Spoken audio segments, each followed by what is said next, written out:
In the given circuit, a 6 volt Zener diode has negligible resistance for a knee current 5 milliampere.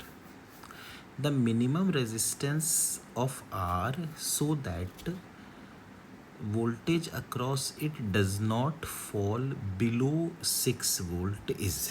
तो ये कहना चाह रहे हैं कि बताइए R की क्या वैल्यू होनी चाहिए कि उसके थ्रू वोल्टेज 6 वोल्ट से कम ना हो. तो इसका मतलब 6 वोल्ट हो कम से कम, है ना. तो अब हम एक काम करते हैं, जैसे कि ये 10 वोल्ट है, ये है 50 ओम, ये है जीनर डायोड जो कि आप देख सकते हैं कि रिवर्स बायस्ड है, और ये है आर. अब ये जो है इसके अक्रॉस जीनर वोल्टेज 6 वोल्ट है. ये कहना चाहते हैं इसके अक्रॉस भी 6 वोल्ट ही रहे, 6 से नीचे ना गिरे. तो अगर इसके अक्रॉस 6 ही रहे तो फिर ये 10 वोल्ट में से बाकी 4 वोल्ट इसके अक्रॉस रहे.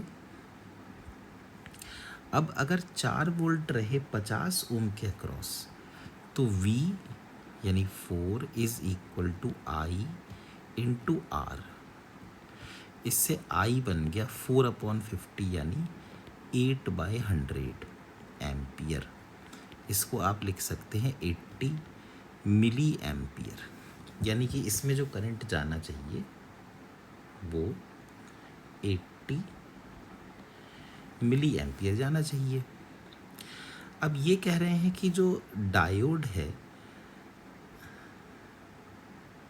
नी करंट मतलब 5 मिली एम्पियर यदि उसमें करंट फ्लो होता है तो उसके अक्रॉस ज़ीरो रेजिस्टेंस हो जाता है. ठीक है भाई.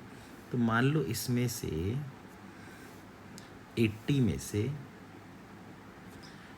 5 मिली एम्पियर करंट इसमें चला गया, तो फिर बाकी कितना करंट बचा. 80 में से 5 गया तो 75 मिली एम्पियर करंट इसमें चला गया. अब ये जो रेजिस्टेंस है इसके अक्रॉस करंट है 75 मिली एम्पियर और वोल्टेज है 6 वोल्ट. तो V is equal to I R. तो V कितना है 6, I कितना है 75/1000 इंटू आर. तो अगर कैंसिल करें तो 25 इंटू 3 और 25 इंटू ये 40 हो गया. फिर 3 2 6. तो R की वैल्यू 80 ओम आनी चाहिए.